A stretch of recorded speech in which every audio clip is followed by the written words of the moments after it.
जरा सी मुश्किलों का सामना करना पड़ा, तब तब रशिया हमेशा भारत के साथ खड़ा नजर आया। ठीक वैसा ही इस बार किया जैसा उसने 1971 में भारत का साथ दिया था। जब पूरी दुनिया एक तरफ थी और भारत अकेला एक तरफ था, तब रशिया बड़ा भाई बन के भारत का साथ दिया था। वरना भारत के उस वक्त बहुत से टुकड़े हो सकते थे, जो अमेरिका की नीयत थी। मगर दोस्तों, ऑपरेशन सिंदूर के दौरान कौन अपना है कौन पराया है, यह अच्छे से न केवल देश के अंदर समझ आया बल्कि देश के बाहर भी समझ आया। भारत अमेरिका के साथ रिश्तों को आगे बढ़ाने के लिए न केवल पिछली सरकार बल्कि मोदी गवर्नमेंट भी हमेशा प्रयास किया। मगर कहते हैं कि अमेरिका पे आप कभी ट्रस्ट नहीं कर सकते। ठीक वैसा ही अमेरिका ने इस बार भी किया। उसने साबित किया कि क्यों दुनिया उसके ऊपर भरोसा नहीं करती। इस बार जब अमेरिका को भारत की जरूरत है, न कि भारत को, तब भी अमेरिका पीठ बता रहा है। हर बार उसने हिंदुस्तान के साथ धोखा किया और इस बार रशिया ने वो साथ भारत का दिया जो हर कोई नहीं दे सकता।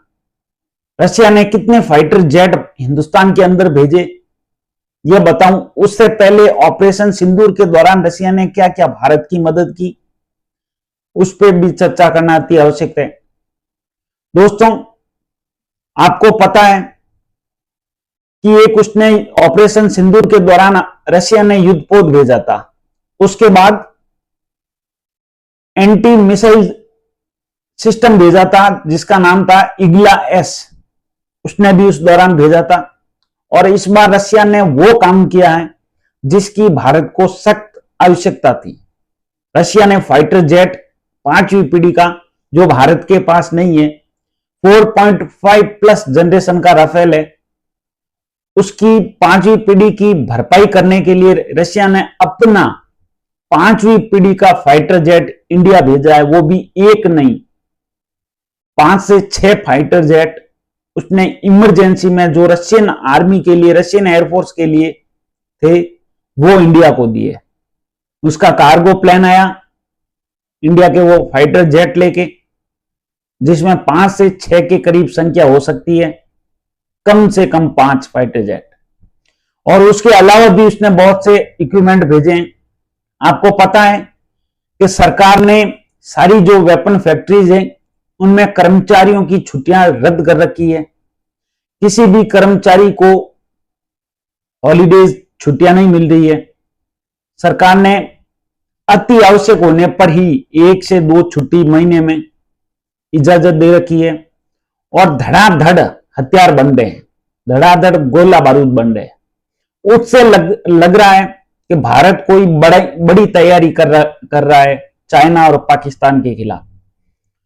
जिस तरह से चाइना के हथियार एक्सपोज हुए ऑपरेशन सिंदूर के दौरान, उससे लग रहा है कि चाइना कभी भी भारत से टक्कर लेने की हिम्मत नहीं करेगा। जो ऑपरेशन सिंदूर में पाकिस्तान को मात मिली, जिस तरह से भारत ने उसको रगड़ा है, उससे केवल वो मात पाकिस्तान को नहीं थी, पाकिस्तान तो एक डम्मी बनकर आगे खड़ा था। वरना असली हकीकत यह है कि असली मात, असली हार जो हुई है वो सबसे बड़ी हुई है चाइना की, नंबर 2 पर यूएसए की, अमेरिका की, नंबर 3 पर तुर्की की और नंबर 4 पर पाकिस्तान है। तुर्की के ड्रोन सारे तबाह हो गए, एक भी ड्रोन कामयाब नहीं हुआ। जिस बख्तियार ड्रोन की पूरी दुनिया में तूती बोलती थी, वो तबाह और बर्बाद हो गया। उसके बाद अमेरिका के जो रडार सिस्टम थे, जिसकी रेंज 450 किलोमीटर थी, 450 किलोमीटर की दूरी पर भी वो कोई भी फाइटर जेट मिसाइल को डिटेक्ट कर सकता है, उसको भी इंडियन ड्रोन ने तबाह कर दिया। चाइना के जितने भी मिसाइल, फाइटर जेट, ड्रोन वगैरह थे, वो सारे तबाह हो गए। मैं देख रहा था ट्विटर पे और यूट्यूब के कमेंट पर, दूसरे अन्य चैनल पर, कि पाकिस्तानी कमेंट कर रहे थे कि भारत के 6 तैयारे हमने गिरा दिए और 6 पायलट हमारे कब्जे में। तो अब उस दौरान जब ऑपरेशन सिंदूर चल रहा था, तो अब आज मैं पाकिस्तानियों से पूछना चाहता हूं कि कहां है वो 6 पायलट, कहां रखे हैं, बताओ तो सही, कहां से पकड़े हैं? एक भी भारत का फाइटर जेट, जो राहुल गांधी पूछ रहे हैं, एक भी फाइटर जेट भारत का क्रैश नहीं हुआ, न ड्रोन हुआ। यह है भारत की ताकत, यह है आज के हिंदुस्तान की ताकत।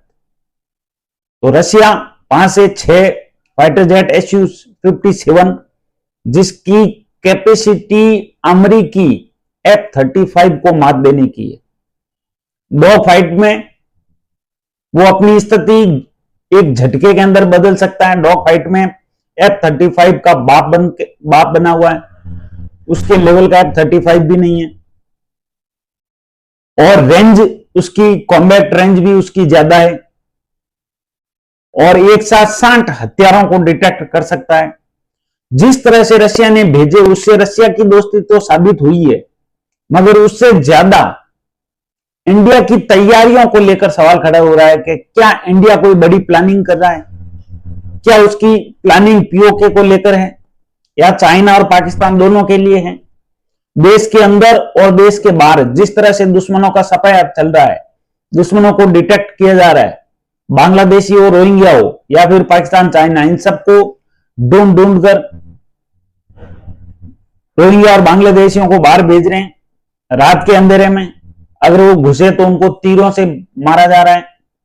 वाकई इस गवर्नमेंट को सैल्यूट बनता है, बहुत शानदार काम कर रही है, और जिस तरह से रशिया साथ दे रहा है भारत का, काबिले तारीफ है। तो जो अपनी सेना के लिए फाइटर जेट थे वो इंडिया के लिए भेजा, ये बहुत बड़ी बात है। तो मिलते हैं अगली वीडियो में एक और नई जानकारी के साथ, तब तक दीजिए इजाजत। राम राम, भारत माता की जय।